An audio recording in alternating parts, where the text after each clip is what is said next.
Okay, good afternoon everyone. Let us resume our reading of Tintern Abbey. We had been reading the poem, William Wordsworth's famous poem Tintern Abbey, and now let us go back to that poem. We had finished. I'm sharing the screen with you here, and this is the poem. So we had done until till this. O Sylvan Wye, the wanderer through the woods, how often has my spirit turned thee? So actually, as we saw, how William Wordsworth was, in fact, he is recollecting about the times 5 years back when he had visited this place and when he was staying alone in London, how he recalled the times when he had been sort of, as you can say, he had stayed alone and he had thought of the times of how the picture of this place had really helped him to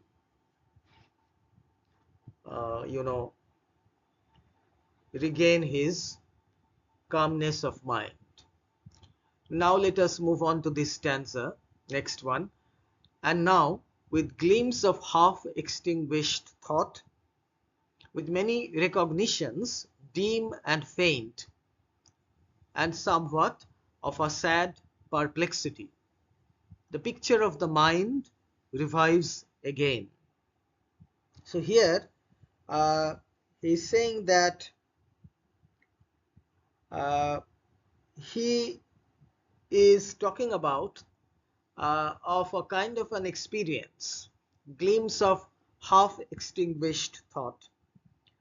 So he is talking about another experience when, as he says, that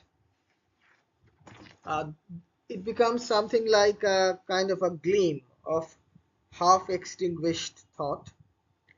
The fact that he remembers the memories associated with this place dimly. He is thinking about this place, and the phrase half extinguished, as you can see, it suggests that the thought it has disappeared, or it has left his mind with many recognitions dim and faint, so he can recognize the scene before him. He had seen this particular picture of the place 5 years ago, and he is able to remember some of the scenes. So he does not remember everything, of course, but somehow or the other some faint recollection of this particular place still remains in his mind, and somewhat of a sad perplexity. The picture of the mind revives again. So this phrase, sad perplexity, Wordsworth is a little puzzled whether he can rely on his present experience of joy and harmony to sustain him in the future. So the experience that he had gained earlier, 5 years back, when he had visited the banks of the Wye near Tintern Abbey, and that experience had helped him to survive those 5 years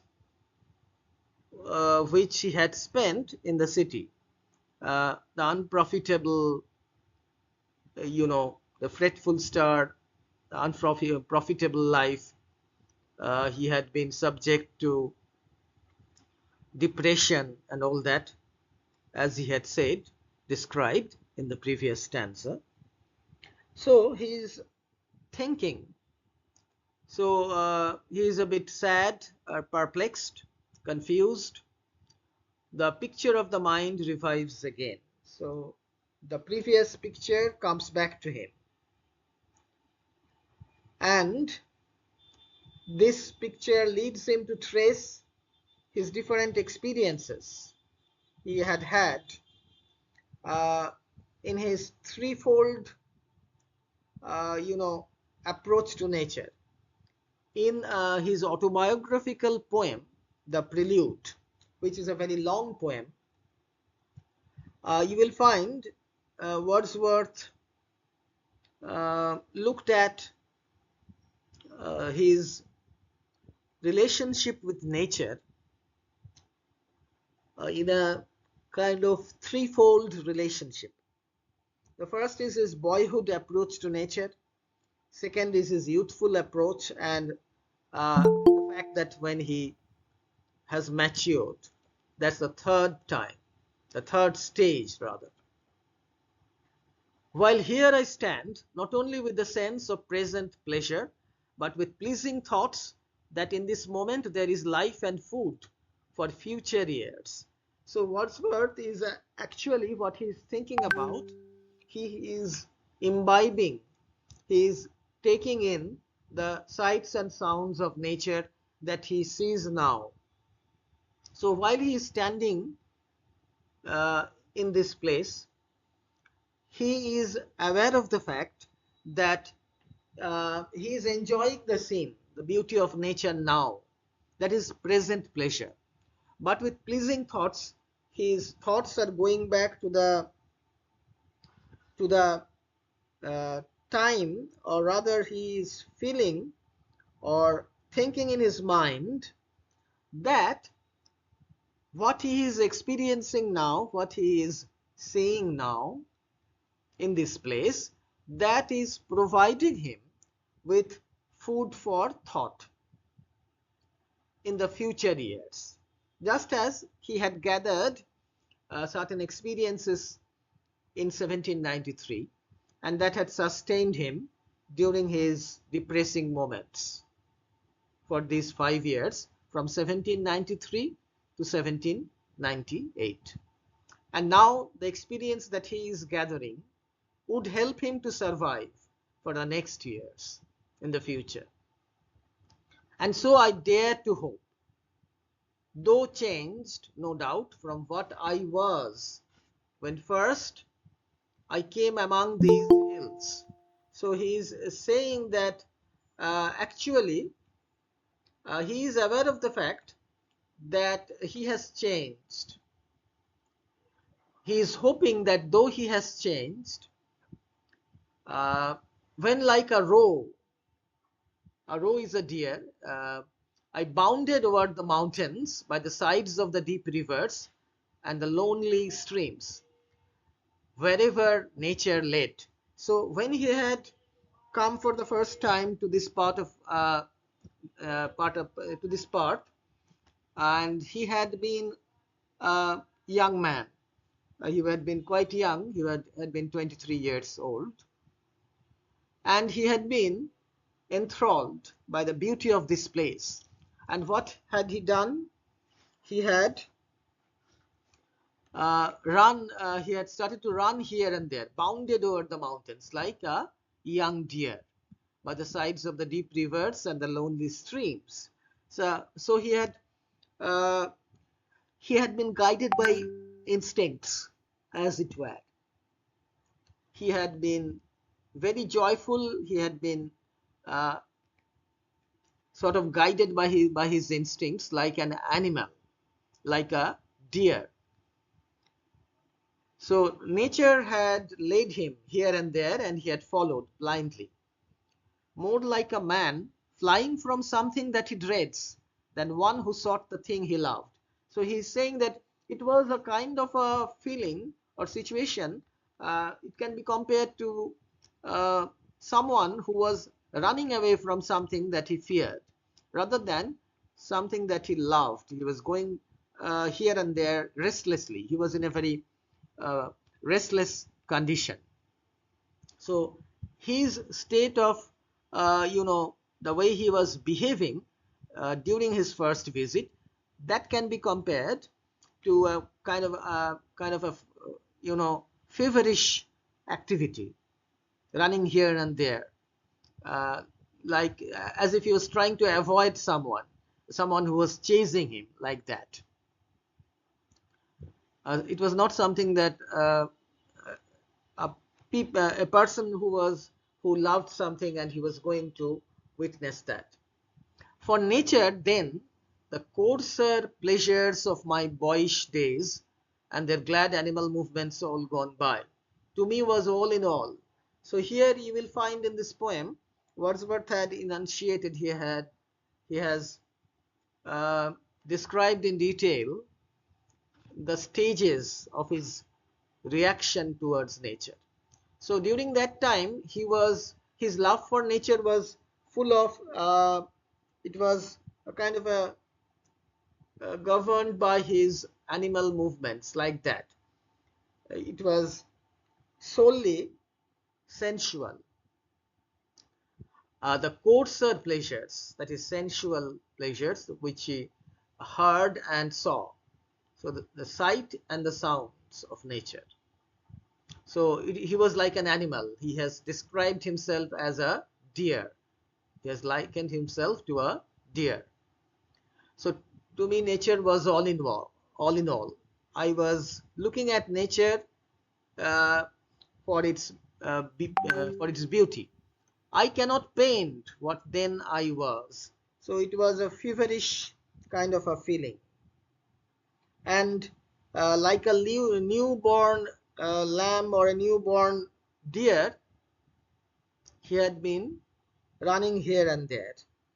So he had sprinted across the mountains and the meadows by the side of the rivers and streams in a state of sheer physical excitement.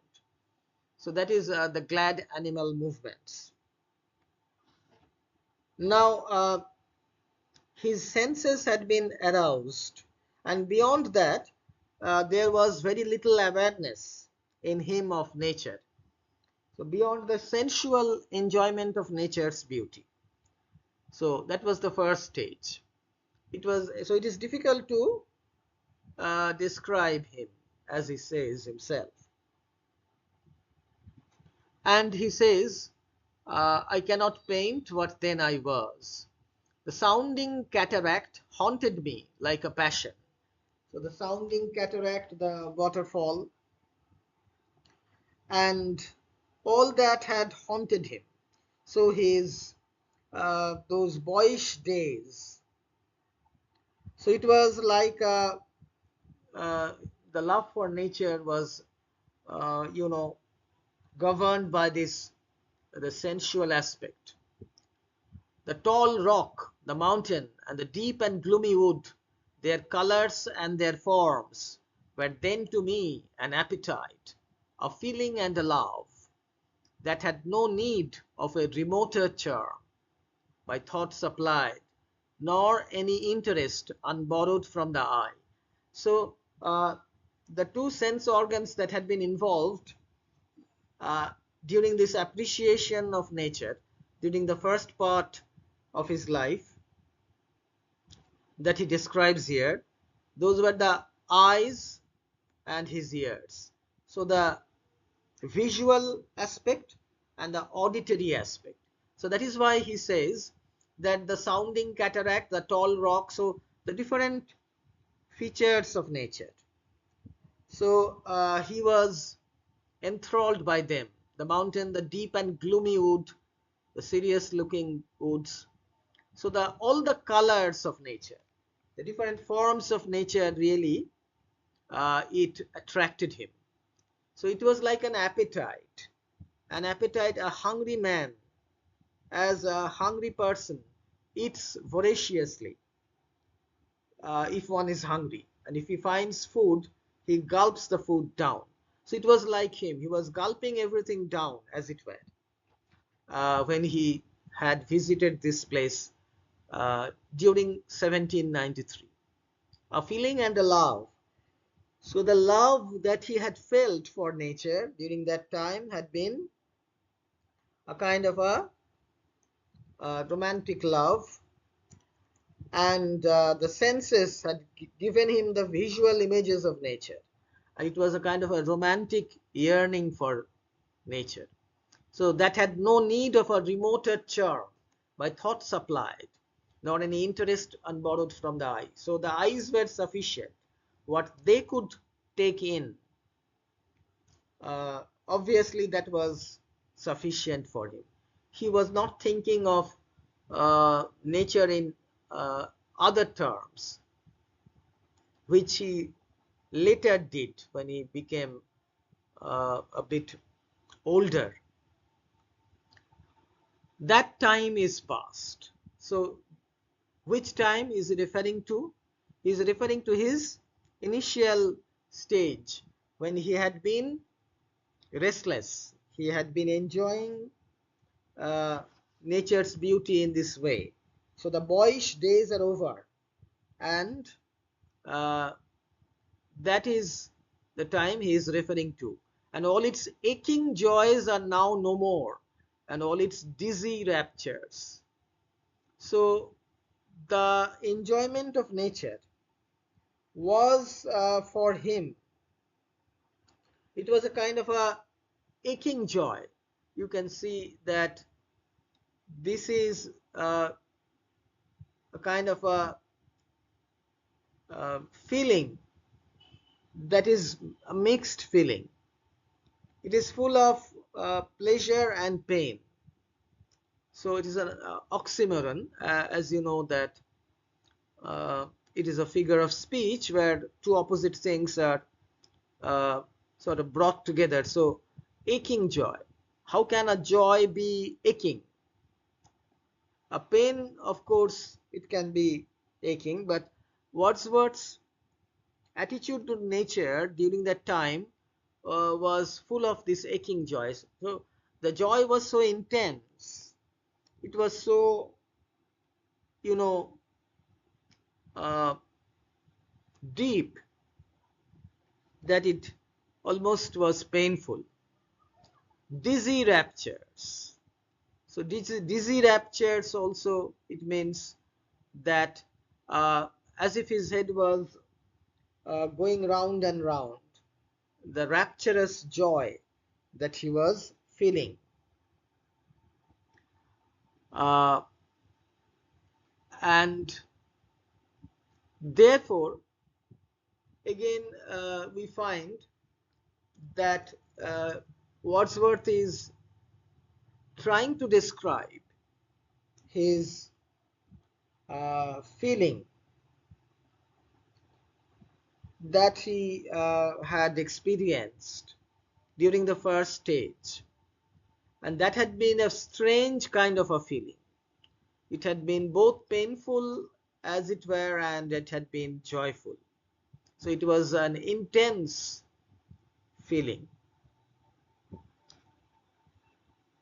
Not for this faint eye, nor mourn nor murmur.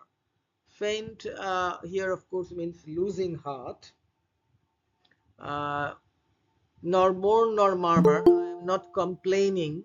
I am not mourning for anything, or I am not going to uh, complain. Other gifts have followed. For such loss, I would believe abundant recompense. Now, I'll tell you something that William Wordsworth had been well known for being a mighty poet of the eye and the ear. Actually, since he was a lover of nature, the two senses that he relied on were the eyes and the ears. There is the visual image and the auditory sense. So, we can see that he is speaking of the sounding cataract, the auditory perception that is there, the tall rocks, mountains and woods, which are the visual perceptions. And they were like a kind of a appetite, a physical craving, and they were the objects of passion. So, as he says that the senses and the heart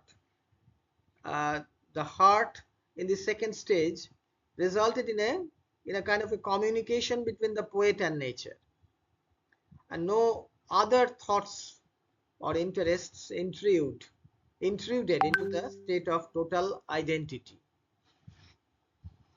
So that is something that we can see here.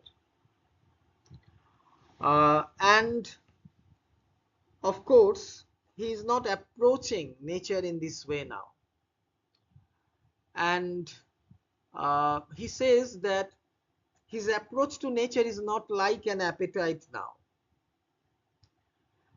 And the aching joys and dizzy raptures were a stage which he has sort of sublimated. And he is referring to the fact that he has received certain other gifts.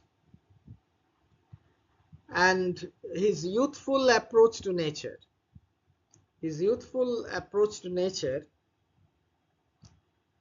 that is not there anymore.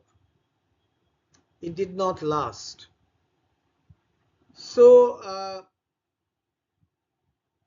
as we can see, he had gained some kind of a reward, recompense, as he says, abundant recompense. He had lost the capacity for sensuous enjoyment of nature now that he has matured, and that loss had been, covered by this other gift. And what is this other gift? And that is the gift that he now describes here. For I have learned to look on nature not as in the hour of thoughtless youth, but hearing oftentimes the still sad music of humanity. So as he says, that his approach to nature is not that of a thoughtless youth, which it had been previously. He had just run about here and there. He had been running here and there like an animal. He had tried to enjoy the beauty of nature in this way. But now that he has changed, he is able to enjoy nature in a different way. He can hear the still sad music of humanity. So he is now chastened and subdued. And as he says, nor harsh nor grating, though of ample power to chasten and subdue.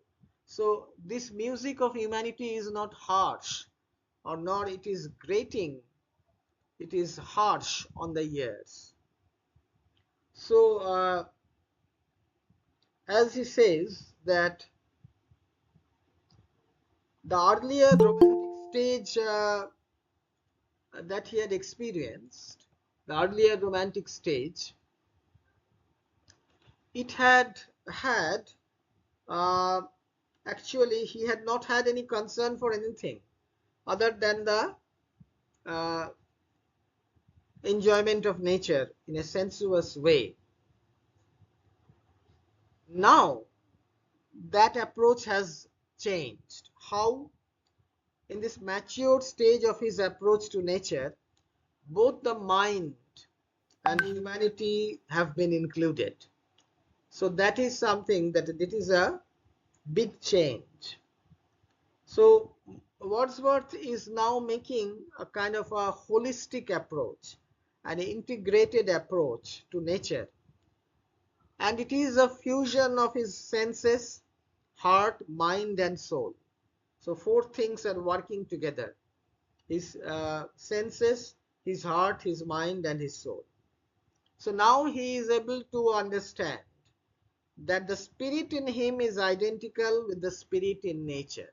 So there is a connection that is there between his spirit and with the spirit of nature. And as he says, and I have felt a presence that disturbs me with the joy of elevated thoughts. So he has felt a kind of a presence which is difficult to describe. It is the presence of an elevated thought, something that is higher up, something, a kind of a mystical experience. And as we can see, he goes on to say, a sense sublime of something far more deeply interfused, whose dwelling is the light of setting suns, and the round ocean and the living air, and the blue sky, and in the mind of man. So this is his pantheistic approach, Wordsworth's pantheism. Pan is a Greek word which means all, and theism is the awareness of the divine being, or the divine essence. So Wordsworth's triad of man, nature, and God that comes together. It is a mystical experience, and it is a presence that Wordsworth feels that he is before the sublime spirit that is moving and breathing through all beings. And this includes the world of nature and the mind of man, as he says, a presence that disturbs me. Disturb here means that is emotionally sort of, stirring, that stirs his mind and heart, of elevated thoughts. So his mind is raised up, his heart is raised up, and a sense sublime. It is a sublime sense, something divine. And these lines, whose dwelling is the light of setting suns, so the natural phenomena, when the sun sets at the horizon, and the ocean, and the sea breeze that is blowing, the breeze, the blue sky, the mind of man, and the blue sky, those become interconnected. So as we can see that the world of nature and the mind of man becomes interconnected, and Wordsworth finds the manifestation of that propelling force in all subjects and in all the objects. So the primary spirit is the force that lies beyond of all thinking things and all objects of all thought. So that is the primary thing, which is the divine essence that is there in everything, as Wordsworth mentions, in the setting sun, in the ocean, in the living air, the blue sky, and in the mind of man.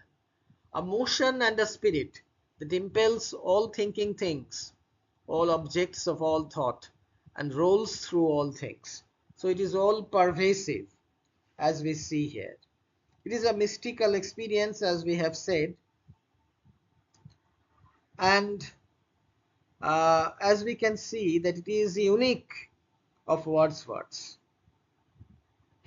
And Wordsworth is communicating his experience with an emphasis on the things seen and remembered, which are not really unrelated to the visible world. So the spirit in nature and the spirit in man, those are not separable, not distinct, but they are interconnected or interfused by something that is moving and breathing through them. So these lines, actually you will see that they are the essence of Wordsworth's theory of pantheism. So all thinking things, all objects of all thought, and rolls through all things. So this is the expression of Wordsworth's pantheism as we have it in this particular poem. And then he goes on to say, therefore am I still a lover of the meadows and the woods and mountains. So he is still a lover of nature in its various aspects. And of all that we behold from this green earth, of all the mighty world of eye and ear. So as we said, Wordsworth is considered to be the poet of eye and ear. So he is taking in images, pictures through the eye and listening through the ears. Both what they half create and what perceive. So half create and what they half perceive. So actually, as we can see here, this mystical experience, it is part of the things that he had seen, half perceived, what they perceived and what they had recognized, what they had created, what the imagination had created. And as we can see, that it is the mystical experience, and Wordsworth is communicating his experience with the things he had seen and he had remembered. And these are not unrelated to a visible world. So the presence of outer nature is setting into motion various kinds of experiences. The spirit in nature and the spirit in him are not distinct, as I was saying here, but they are interfused. And that is why he is saying that I am still a worshipper of nature, which has given me the sublime experience. The sublime experience and what perceive, well pleased to recognize in nature and the language of the sense, the anchor of my purest thoughts, the nurse, the guide, the guardian of my heart and soul of all my moral being. So this is a very strong statement of how he has been a worshipper of nature, and which has given him the sublime experience of the one thing that rolls through all things. So of course we can understand Wordsworth's feelings, and the feeling in the mind,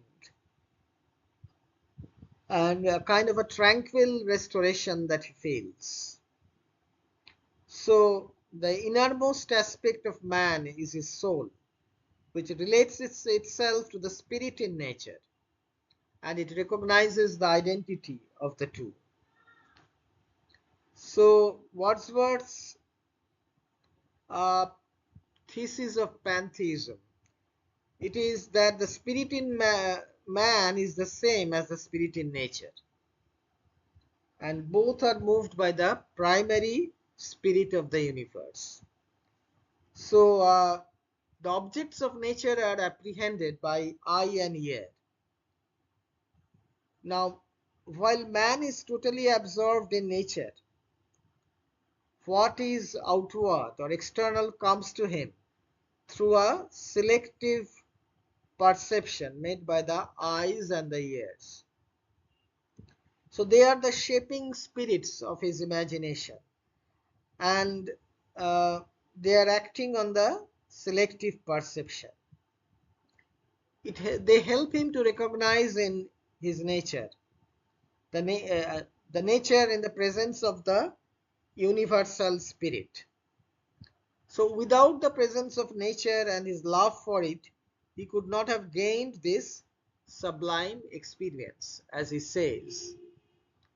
So the anchor of my purest thoughts, the nurse, the guide, the guardian of my heart, and soul of all my moral being. So it has had a very important role to play, that is nature.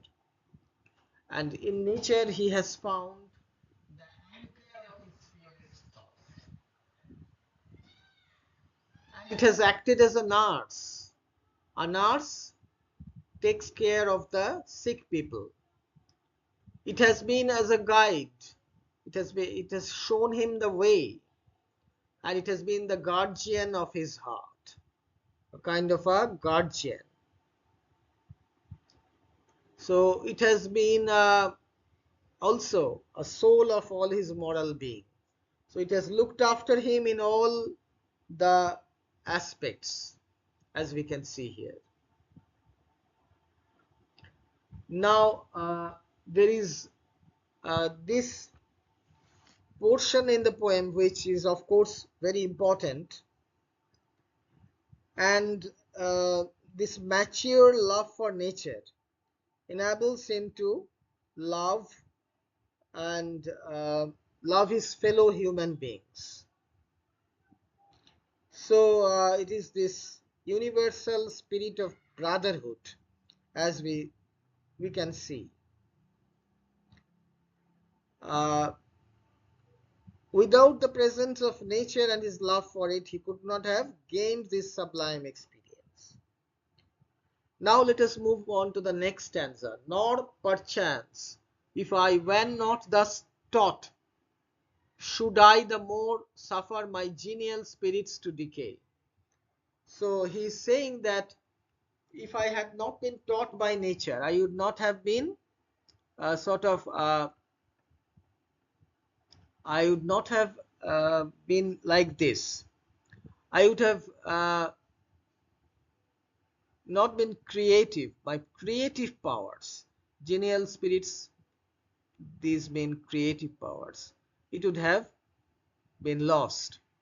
For thou art with me here upon the banks of this fair river, thou my dearest friend, my dear, dear friend. Now, who is this friend? Actually, it is his sister, younger sister Dorothy Wordsworth, with whom he is visiting the banks of the Wye River after 5 years. This time he is not alone. And in thy voice I catch the language of my former heart, and read my former pleasures in the shooting lights of thy wild eyes. So he is saying that he is able to visualize his former self, his younger self, in the eyes of his sister, because his sister is now in that stage which she had been in when he had visited the banks of the Wye in 1793. So, my former pleasures in the shooting lights of thy wild eyes. She is in a kind of a restless state of mind which she had been in. Oh, yet a little while may I behold in thee what I was once. My dear, dear sister, so let me look at you, and in your face I would be able to visualize my former self. And this prayer I make, knowing that nature never did betray the heart that loved her. So the love of nature, if anyone loves nature, she would not betray him. So the quintessential Wordsworth's love for nature, the fact that he is a nature poet above all, above everything else. It is her privilege. So nature would love you back. And as he goes on to say, through all the years of this our life, to lead from joy to joy.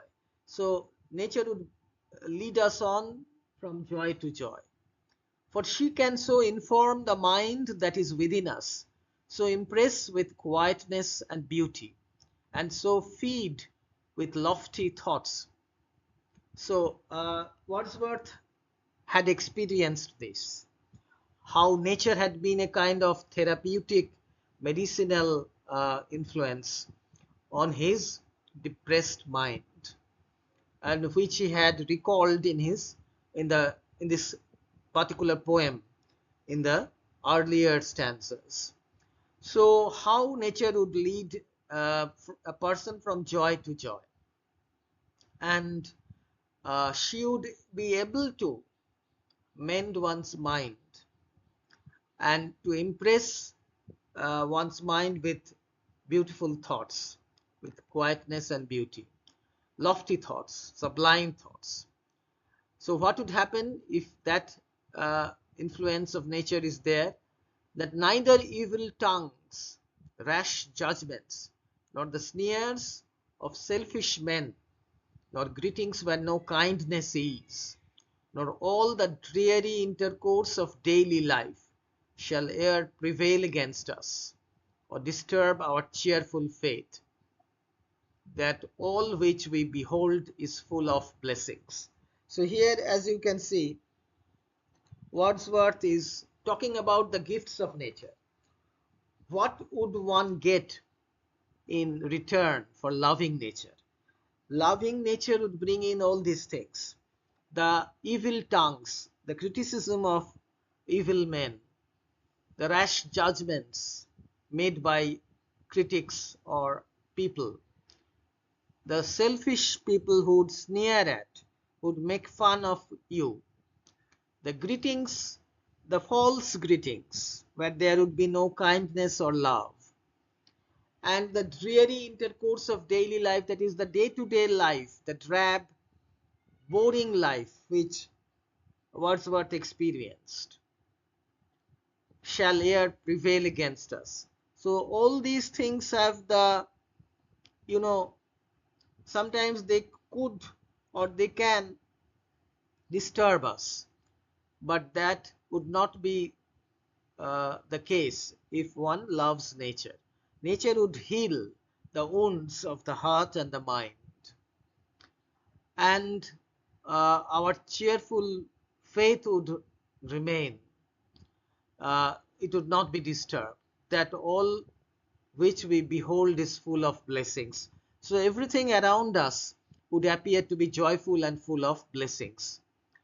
Therefore, let the moon shine on thee in thy solitary walk, and let the misty mountain winds be free to blow against thee. So Wordsworth is asking for a favor for his sister, that you might be forever in the lap of nature. And in after years, when these wild ecstasies shall be matured into a sober pleasure, when thy mind shall be a mansion for all lovely forms, thy memory be as a dwelling place for all sweet sounds and harmonies. So he is looking forward to a time when Dorothy will become mature. Now she is a young woman, like what he had been. She is experiencing nature in a different way, in a sensuous way.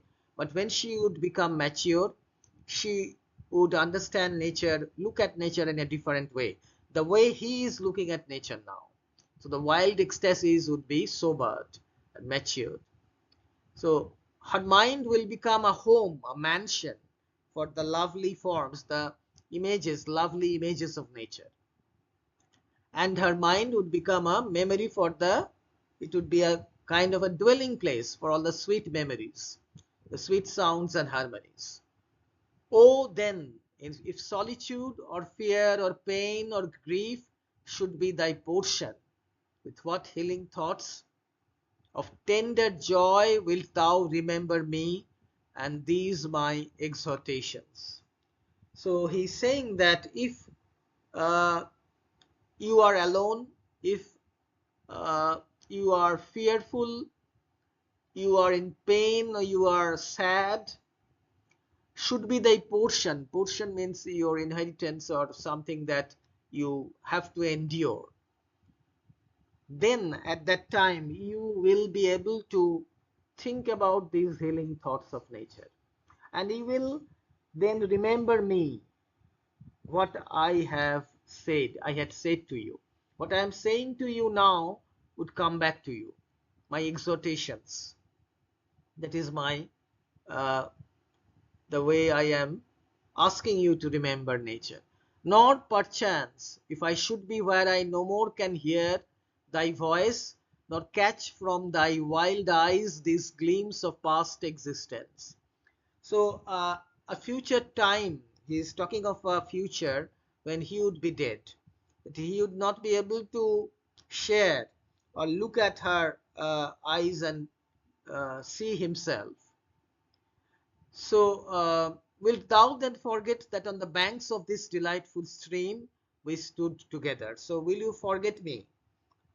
He is asking his sister. We had been standing here, and that I, so long a worshipper of nature, hither came unwearied in that service. So I had been in all my life a worshipper of nature. I have worshipped nature. Not only loved nature, but I have found a kind of a divine presence in nature. So I have been unrelenting. I have been worshipping nature without fail.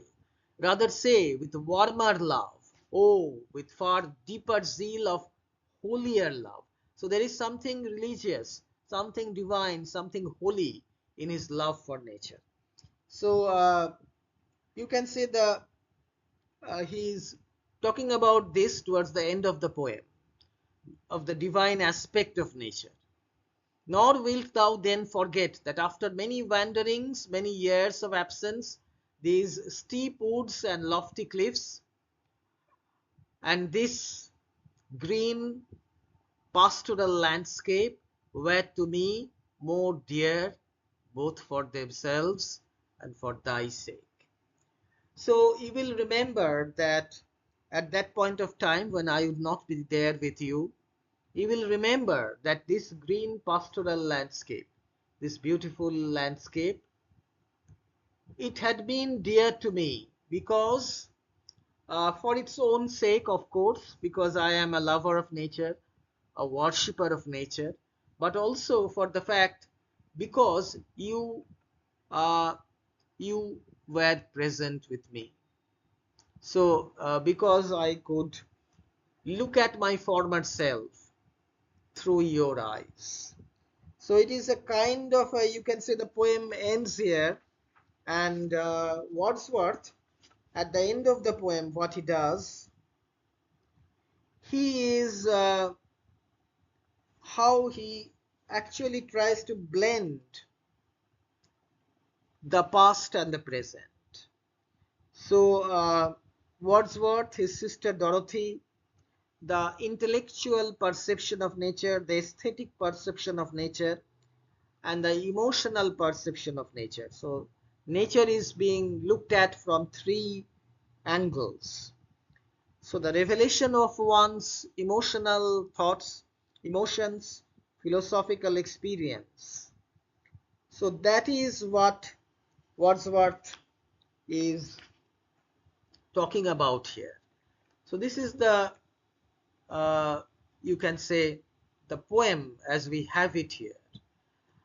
And of course, Wordsworth, in this poem, he has expressed his spiritual belief in the divine power of nature, of healing, the healing power of nature. So that is the poem. This is the poem that we have completed today, Tintern Abbey. And this is really one of the best poems that Wordsworth had written. And as I said, it is an explication, an assertion of his, you can say, his progression from his boyish appreciation of nature to a more mature and philosophical approach towards nature. So it is like that, the progression, how he has progressed in his approach to nature. So let us stop here today, and we will continue with another poem, that is Kubla Khan, Later.